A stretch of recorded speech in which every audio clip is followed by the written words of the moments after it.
عصا غلام جو سلیم کرا بنا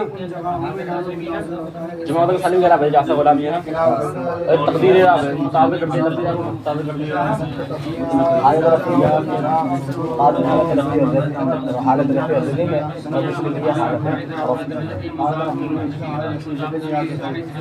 حالت رفع متصل اور نصب اور جر میں یا کہ سجا مذکر سالم مجرور اشرف واو کے ساتھ نصب و جر میں یا تنوین یا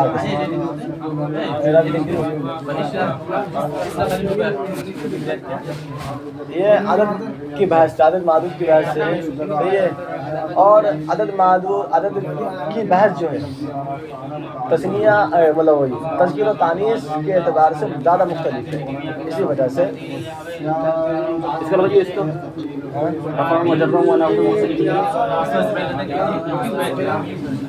اس وجہ سے مصنف نے اسے تثنیہ میں شمار کر دیا تاکہ پتہ چل جائے کہ اسے تثنیہ کا اعراب کیا جاتا ہے نہ کہ کوئی اور. ٹھیک ہے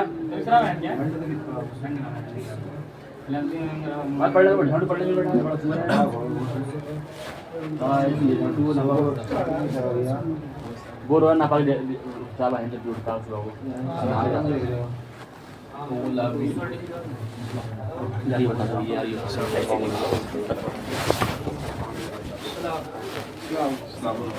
السلام علیکم. اسے کیا ہو گیا رے کہاں یہ سوتا ہوا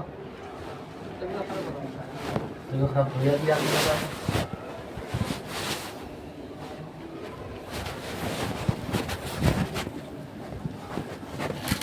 چھٹی کے ندی سے نہیں جا کے آفس میں جا کے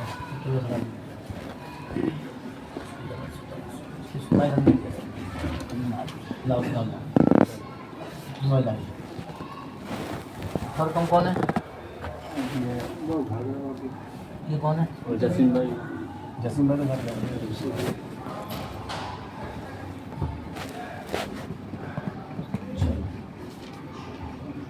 تسنیہ کی کتنی قسم ہے؟ تسنیہ کی پہلی 2 قسم. کیا کیا؟ تسنیہ حقیقی اور ملحقات تسنیہ. ہاں تسنیہ حقیقی وہ ہے جو 2 پر دلالت کرے اور اس کا مفرد اسی لفظ سے موجود ہے. ہاں ملحقات تسنیہ وہ ہے جو 2 پر دلالت کرے اس کا مفرد اسی لفظ سے موجود نہ ہو. جیسے کتاب و کتاب. پھر تسنیہ کی 3 قسمیں ہیں. ایک تسنیہ حقیقی, ایک تسنیہ سوری اور ایک تسنیہ معنوی. تسنیہ حقیقی وہ ہے جب 2 پر دلالت کرے اور اس کا مفرد اسی لفظ سے موجود ہو اور اس کا تسنیہ کا اعراب کیا گیا ہو. تسنیہ کی علامت ہو اس کے اندر تسنیہ کی علامت ہو جیسے الفاظ. اور تسنیہ سوری وہ ہے جو 2 پر دلالت کرے اور اس کا مفرد اسی لفظ سے موجود نہ ہو اس کے اندر تسنیہ کی علامت پائی جاتی ہے. ہاں جیسے اسنان و اسنتان. ہاں اور تسنیہ معنوی وہ ہے جو 2 پر دلالت کرے نہ اس کا مفرد اسی لفظ سے موجود ہو نہ اس کو تسنیہ کا اعراب دیا جائے تو تسنیہ کی علامت اس کے اندر. جیسے کلا کو ذکر کیا, کلتا کو کیوں چھوڑ دیا انہوں نے؟ قلعہ مذکر ہے اور کلتا مؤنث ہے. پھر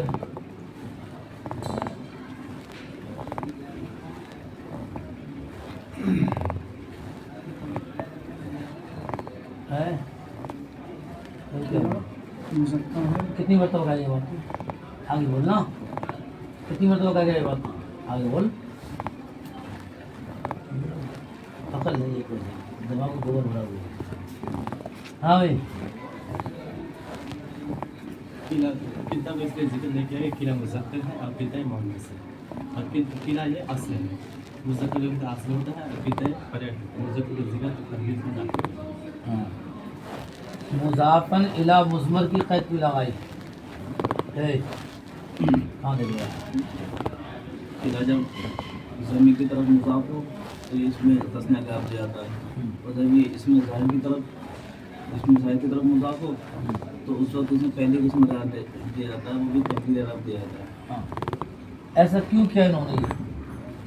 کیونکہ اس میں ظاہر اور اس میں ضمیر میں اصل جو ہے اس میں ظاہر ہے. ہاں اور اعراب بالحرکت اصل ہے اور اعراب بالحروف یہ فرع ہے. تو تو یہ اس میں ظاہر اصل ہے اور اعرابی حرکت بھی اصل ہے، تو اصل کو اصل اعراب دے دیا اور فرا کو فرا دے دیا۔ اعراب کی دو قسمیں ہیں، اعراب لفظی اور اعراب تقدیری۔ تو انہوں نے اعراب تقدیری کو پہلے مقدم کیا، پہلے ذکر کیا، اعراب لفظی کو بعد میں ذکر کیا، حالانکہ اصل پہلے ہوتا ہے، فرع بعد میں ہوتی ہے۔ بول تو بھی ایسی لگ رہا ہے، دوستانے میں زیادہ پڑھ کرتی ہے، تو بھی ایسی ہے۔ ہاں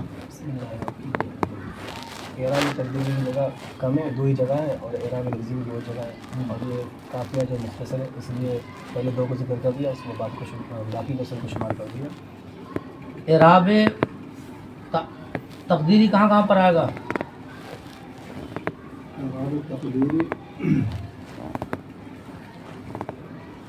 تقدیر اس جگہ آئے گا جہاں پر لفظی اعراب کا آنا متاثر ہے، جیسے جیسے حسن، اور دوسری جگہ، حسن اور غلام، اور دوسری جگہ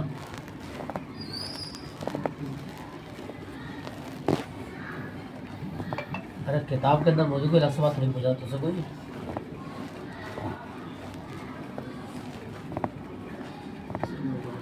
ہیں؟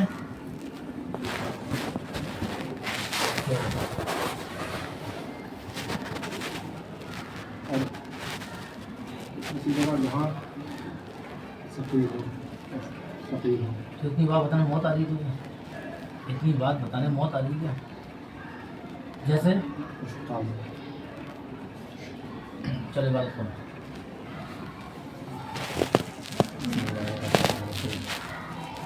غیر المنصرف ما فيه علتان من 9 أو واحدة منها تقوم مقامهما، وهي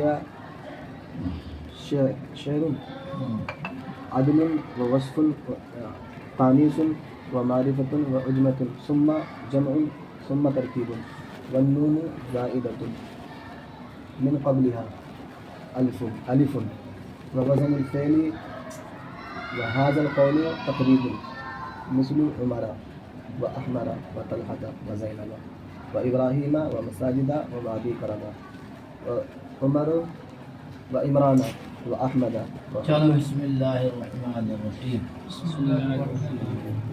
غیر المنصرف ما فيه علتان من 9 أو واحدة منها تقوم مقامهما۔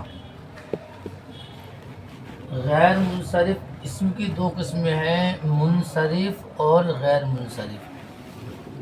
غیر منصرف وہ ہے جس میں 2 علتیں ہوں، یا ایک علت ہو جو 2 علتوں کے قائم مقام ہو۔ علت سے مراد ہے اسباب منع صرف، عدل، وصف، تانیث، معرفہ وغیرہ، یہ کیا ہیں؟ علل بولتے ہیں، علل 9 9 علتیں ہیں۔ سب سے پہلا اعتراض یہاں پر یہ ہے کہ اسم کی 2 قسمیں ہیں، منصرف اور غیر منصرف۔ ان دونوں میں اصل منصرف ہے اور غیر منصرف جو ہے یہ منصرف کی فرع ہے۔ اعتراض یہ ہے کہ اصل کو بیان کرنا چاہیے تھا، فرع کو بیان نہیں کرنا چاہیے تھا، فرع تو اصل کے ضمن میں آ جاتی ہے، تو یہاں پر اصل کو کیوں چھوڑا، انہوں نے فرع کو ذکر کیوں کیا؟ اس کا جواب یہ دیا گیا کہ دیکھیے منصرف کے مقامات بہت زیادہ ہیں اور غیر منصرف کے مقامات کم ہیں، تو لہذا یہاں پر جس کے مقامات کم تھے اس کو بیان کر دیا اور جس کے مقامات زیادہ تھے اس کو چھوڑ دیا، اس لیے کہ جب آپ کو غیر منصرف کی پہچان ہو جائے گی تو غیر منصرف کو پہچاننے سے منصرف کی پہچان بھی ہو جائے گی۔ ایسا انہوں نے جو ہے وہ اختصار کی وجہ سے کیا، سمجھئے؟ اب کہتے ہیں کہ غیر منصرف وہ ہے ما فیہ علتان من 9، غیر منصرف وہ ہے جس میں علل 9 میں سے 2 علتیں ہوں، او واحدۃ منہا، یا علل 9 میں سے ایک علت ہو، تقوم مقامہما، یہ ایک علت جو ہے دو علتوں کے قائم مقام ہے. سمجھ رہے بات کو؟ وہیا، اور وہ کیا شعر کی صورت بیان کیا ہے انہوں نے. عدل و وصف و تانیث و معرفت و عجمت ثم جمع ثم ترکیب و نون زائدۃ من قبلها الف و وزن فعل. یہ کیا ہے؟ علل تسعہ. اب یہاں پر ایک اعتراض یہ ہے کہ وہیا کہا، کیا کہا؟ ہیا مبتدا اور عدل معطوف علیہ اور باقی تمام بنیں گے معطوف. باقی کیا بنیں گے؟ معطوف علیہ اپنے معطوف سے مل کر یا مبتدا کی خبر بنے گا. اب یہاں پر اعتراض یہ ہے کہ ایک ہے حکم کا عطف پر مقدم ہونا، کس کا؟ اور ایک ہے عطف کا حکم پر مقدم ہونا. دیکھیے یہاں پر کہا اور وہ یا کا مرجع علل تسعہ، یعنی علل تسعہ جو ہے وہ عدل ہے. کیا ہے؟ اگر یہاں پر پہلے حکم لگا دیں اور بعد میں جو ہے عطف کریں، پہلے بعد میں کیا کریں تو حکم لگا دیں تو کیا کہیں گے؟ علل تسعہ عدل ہے. یہ تو ملائیں گے اور بعد میں کیا عطف کر دیا. پھر کہا کہ علل تسعہ جو ہے وصف ہے، تو یہاں پر ہر ایک علت کا 9 علت ہونا لازم آئے گا. اگر حکم کو عطف پر مقدم کر دیا جائے، اب چونکہ کہا کہ وہ علل تسعہ جو ہے عدل ہے، تو صرف تنہا عدل کا جو ہے 9 علت ہونا لازم آئے گا. حالانکہ تنہا عدل جو ہے وہ 9 علت نہیں بلکہ تمام کا مجموعہ 9 علت ہے. اور اگر عطف کو حکم پر مقدم کریں، مطلب یہ ہے کہ پہلے معطوف علیہ معطوف سے مل کر عطف کر دیں اور بعد میں سب کو اکٹھا کرنے کے بعد میں اب حکم لگا دیں کہ علل تسعہ جو یہ سب ہیں، تو ایسی صورت میں خرابی لازم نہیں. تو یہاں پر جو ہے عطف جو ہے حکم پر مقدم ہے. کیا؟ یعنی پہلے عطف کریں گے سب کا اور بعد میں حکم لگائیں گے کہ علل تسعہ یہ ہے. اور اگر آپ پہلے حکم کو مقدم کر دیں اور بعد میں آپ عطف کریں تو ہر ایک علت کا علل تسعہ ہونا لازم آئے گا، اور یہ کیا غلط ہے. بات سمجھ آئے گی؟ تو کون مقدم ہے؟ عطف جو ہے حکم پر مقدم ہے. اور اگر حکم کو عطف پر مقدم مانو گے تو ہر علت کا 9 علت ہونا لازم آئے گا، اور یہ کیا ہے؟ باطل ہے، غلط ہے. سمجھے؟ ایک اعتراض. دوسرا اعتراض یہ ہے کہ آپ نے پڑھا ہے سما کے تعلق سے. دیکھیے آپ متن دیکھو، عبارت کے اندر ہے عدل و وصف و تانیث و معرفت و عجمت، اور پھر بعد میں کہا سما ترکیب، جمع سما ترکیب. اب سوال پیدا یہ ہوتا ہے کہ پہلی علتوں کو واو کے ذریعے بیان کیا اور جمع اور ترکیب کو جو ہے وہ سما کے ذریعے بیان کیا. سما بھی عطف کے لیے آتا ہے، حالانکہ سما جو ہے تراخی کے لیے آتا ہے. اس کے لیے تراخی کے لیے آتا ہے. تو اب سما لے کر آئے تو اس سے یہ پتہ چلتا ہے کہ عدل، وصف، تانیث، معرفہ، عجمہ یہ غیر منصرف کا سبب پہلے ہوں گے، اور چونکہ ترکیب کو اور جمع کو سما کے ساتھ بیان کیا گیا ہے اور سما جو تراخی کے لیے آتا ہے، تو اب اس سے ہی لازم آ رہا ہے کہ جمع اور ترکیب جو ہے یہ غیر منصرف کا سبب ہونے میں مؤخر ہو جائے. بات سمجھ آ رہی؟ سما کس کے لیے ہے؟ تراخی کے لیے ہے. تو انہوں نے پہلے والوں کو واو کے ذریعے بیان کیا اور جمع کو اور ترکیب کو سما کے ذریعے بیان کیا، تو اس سے یہ لازم آ رہا ہے کہ پہلے والے جو ہیں وہ غیر منصرف کا سبب ہونے میں مقدم ہے اور جمع اور ترکیب جو ہے غیر منصرف کا سبب ہونے میں مؤخر ہے. حالانکہ کسی کو کسی پر کوئی تقدم اور تاخر حاصل بلکہ غیر منصرف کا سبب ہونے میں سب برابر ہیں. سمجھ لے. تو اس کا جواب یہ دیا کہ یہاں پر سما جو ہے یہ واو کے معنی میں ہے مجاز. کس کے معنی میں؟ اب پھر اعتراض یہ ہوگا کہ جب سما کو آپ نے واو کے معنی میں لیا تو یہاں پر پھر واو کو ذکر کر دیتے ہیں جیسا کہ پہلے والوں کے اندر واو کو ذکر کیا ہے تو یہاں پر بھی سما نہ کہہ کے بلکہ واو کہہ دیتے ہیں. جب سما واو کے معنی میں ہے تو یہاں پر کیا کہنا چاہیے تھا؟ واو کہنا چاہیے تھا. سما کیوں کہا؟ اس کا جواب یہ ہے کہ سما کو یہاں پر اس لیے لایا گیا تاکہ شعر کا وزن جو ہے وہ سلامت رہے. اگر یہاں پر سما لے کر نہیں آتے بلکہ واو کو ذکر کرتے تو شعر کا وزن جو ہے وہ ٹوٹ جاتا. تو شعر کے وزن کی محافظت کے لیے جو ہے یہاں پر سما کو لایا گیا ہے. حالانکہ سما جو ہے یہاں پر واو کے معنی. بات سمجھ آ رہی ہے؟ آگے بڑھو. ون نونو زائدتن، اور دیکھو اس پر ہے دو اعراب، زائدتن اور زائدتن. رو کیوں رو؟ سمجھ بات نہیں آ رہی؟ ایسے کیوں بیٹھا سب صحیح ہے. زائدتن اور دیکھیں اس کی ترکیب میں چند احتمال ہیں، یہ بہت مین سبق ہے. دیکھیں زائدتن اگر اس کو فتح پڑھا جائے زائدتن تو ان نون سے یہ حال بنے گا. کس سے؟ اور اگر اس پر پیش پڑھا جائے زائدتن تو اب یہ ان نون کی جو ہے صفت بنے گا. دونوں پر اعتراض واقع ہوگا. اگر اس کو ان نون سے حال بنایا جائے تو آپ نے پڑھا ہوگا کہ ذوالحال کے لیے ضروری ہے کہ ذوالحال فاعل ہو یا مفعول ہو. جاءنی زید راکبا تو ذوالحال یہاں پر فاعل ہے، اور رأیت زیدا مشدودا یہاں پر ذوالحال جو مفعول ہے، اور یہاں پر النون جو فاعل بھی نہیں مفعول بھی نہیں ہے، پھر اس سے حال زائدہ کیسے ہو جائے؟ سمجھ گئے؟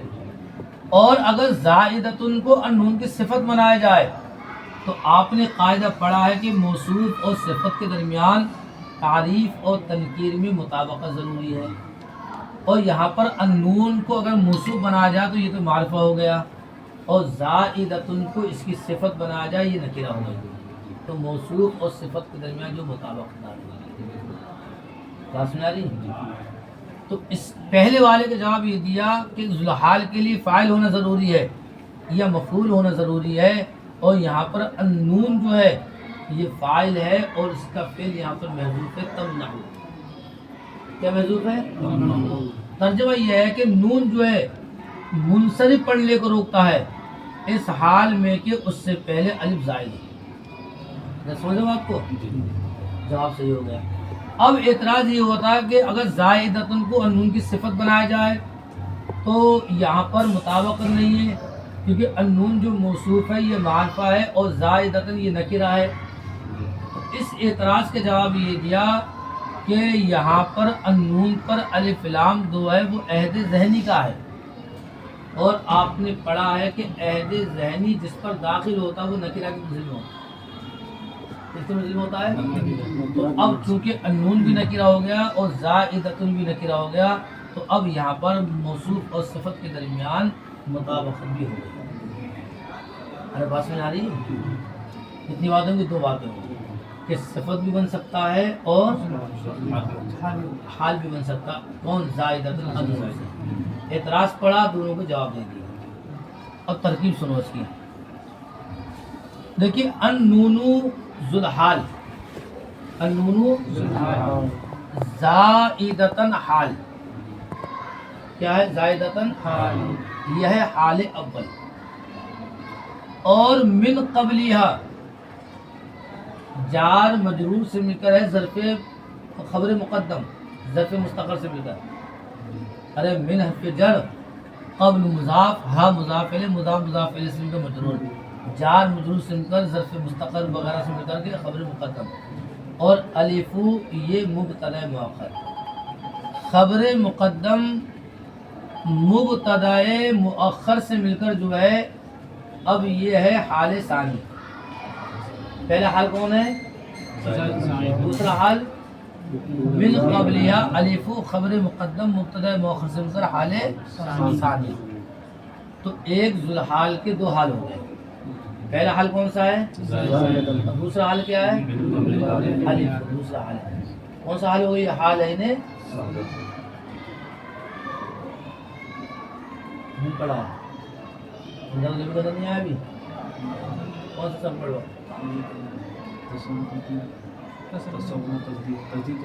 حالے میں متداخل ہے. دیکھو نہیں پڑھا تم نے حال میں مترادف متداخل ہے. پڑھی نہ رہو نا مسئلہ تو یہ ہے. نہیں پڑھا یہ ارسلہ ہدن نہیں پڑھا. ہدن میں وہ تصدیق تو بہت آگے جا کے ہے. بالکل کچھ نہیں ویسی تصار ہو جائے تمہاری نہیں پڑھا رہا. حال میں مترادف یہ کھائی نہیں جاتا. ایک ذوالحال کے دو حال ہوں. تو تھارے سبق کو تجھے پتہ نہیں ہے حالین مترادفین کیسے کہتے ہیں؟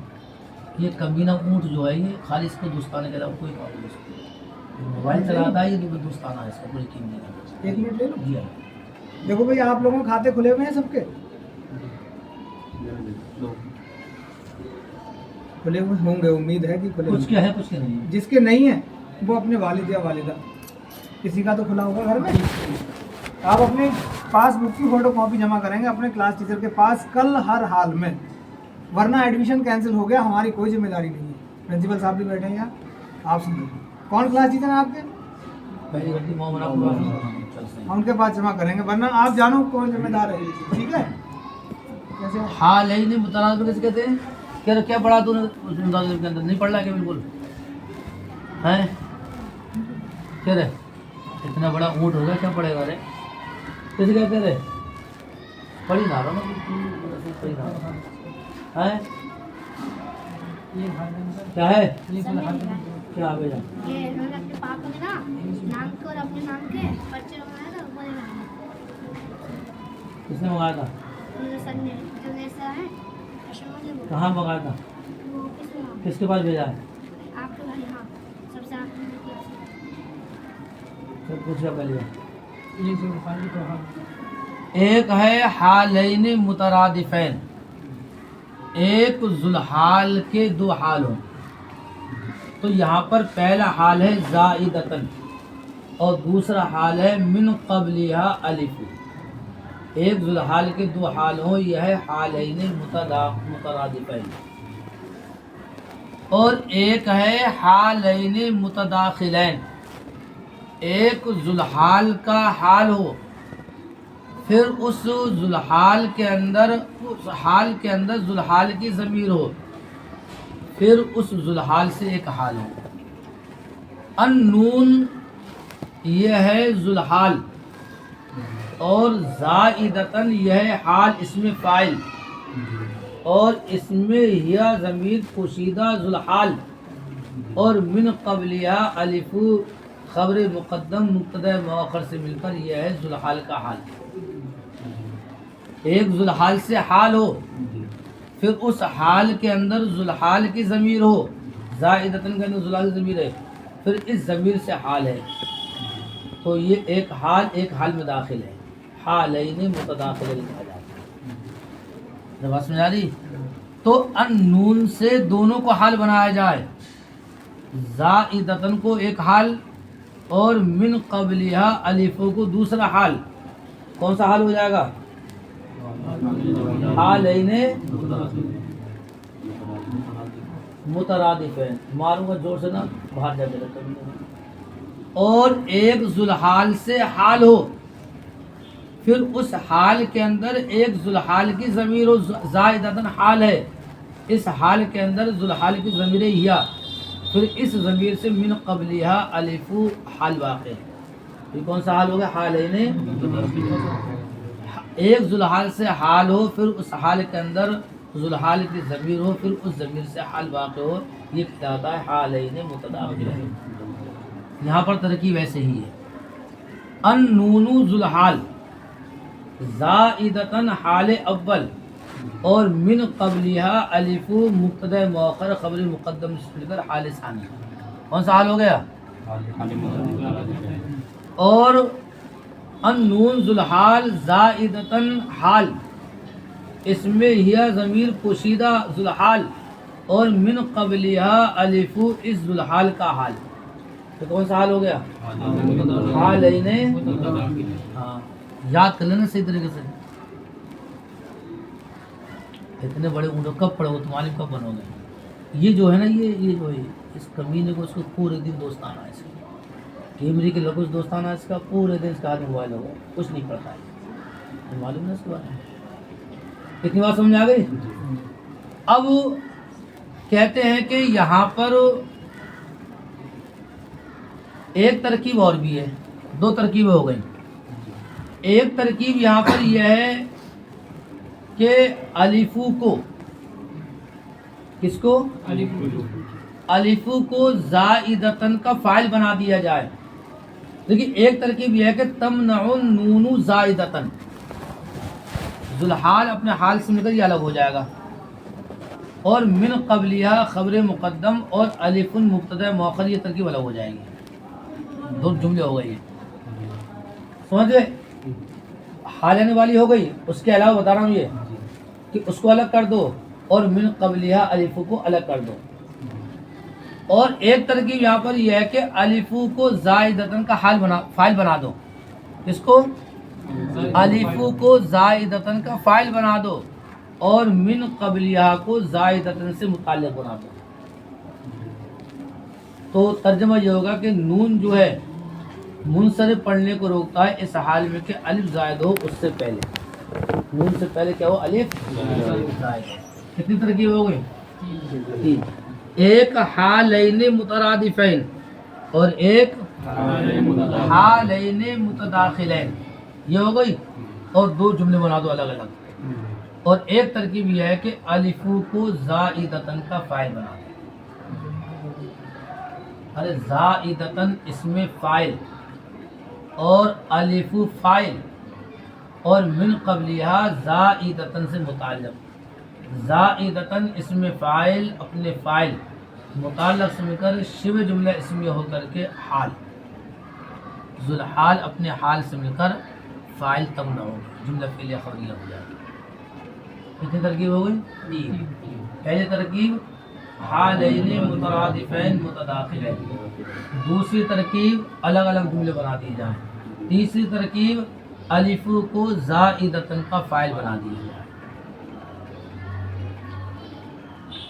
وزن الفعلی اور کیا ہے؟ وزن فعل. وہذا القول تقریب، اور یہ قول جو تقریب ہے، کیا ہے یہ قول؟ دیکھیے تقریب کے اندر جو ہے وہ تین احتمال ہیں. تقریب یا تو یہ تقریبی کے معنی میں ہے، اور تقریبی کا معنی آتا ہے مجازن. مطلب یہ ہے کہ وہ یعنی علل تسعہ عدل ہے، علل تسعہ وصف ہے، علل تسعہ تانیث ہے. تو ہر علت کو علل تسعہ کہنا. علامہ ابن حجر کہتے ہیں ھذا القول تقریب، تقریبی یہ قول تقریبی ہے، یعنی یہ مجازن کہا گیا ہے. ہر علت کو نو علتیں کہنا یہ کیا ہے؟ مجازن. تو تقریب جو ہے یا نسبتی کے ساتھ ہے، تقریبی اس کے ساتھ ہے تقریبی یا نسبتی کے ساتھ، اس کا معنی مجازن. یعنی یہ قول جو کہا گیا ہے کہ ہر علت کو علل تسعہ کہا گیا، یہ قول کیا ہے؟ مجازن. ایک احتمال. دوسرا احتمال یہ ہے کہ تقریب مصدر ہے، اور آپ نے پڑھا ہے کہ مصدر کبھی اسم فاعل کے معنی میں ہوتا ہے اور کبھی مصدر جو ہے اسم مفعول کے معنی میں ہوتا ہے. تو اگر اس کو اسم فاعل کے معنی میں لیں تو تقریب جو کس کے معنی میں ہوگا؟ کس کے معنی میں ہوگا؟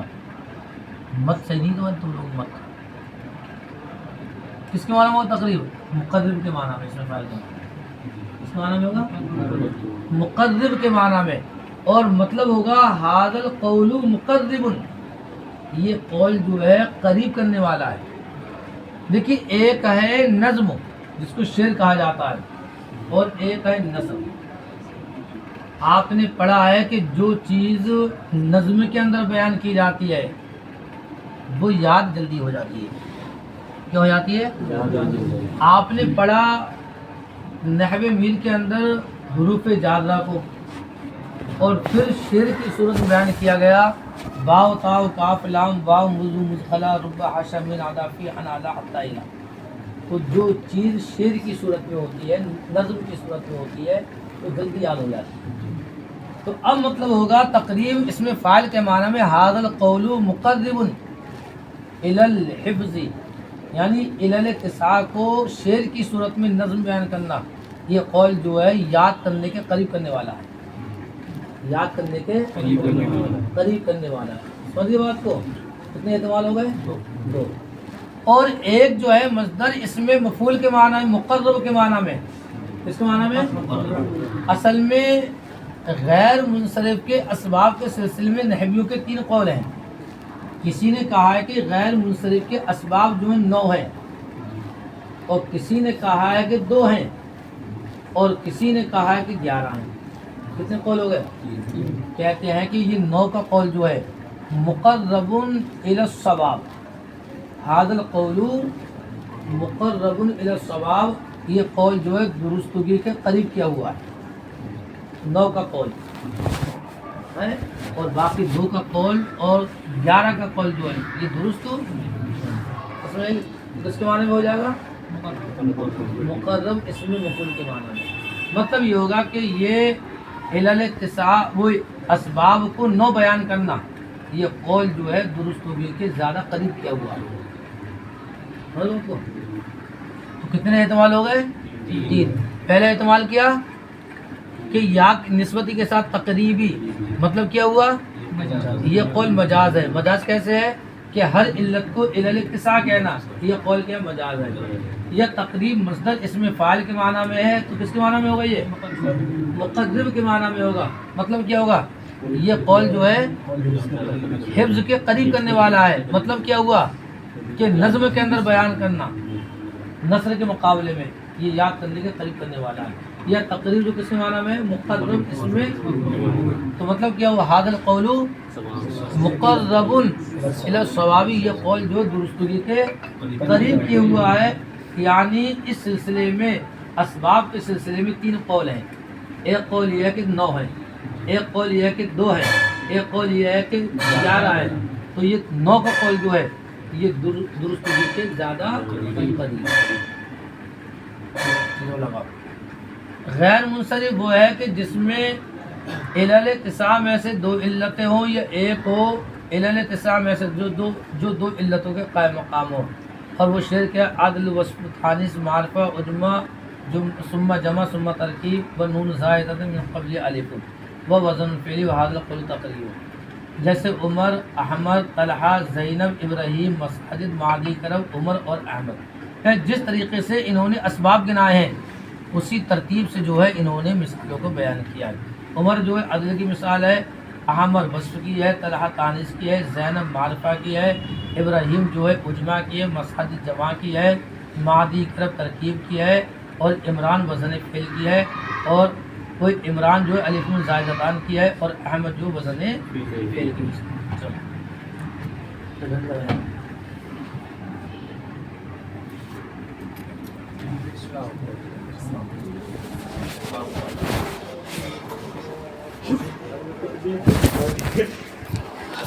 سے بولے تو میری نظر آتی ہے، دوستی پڑھ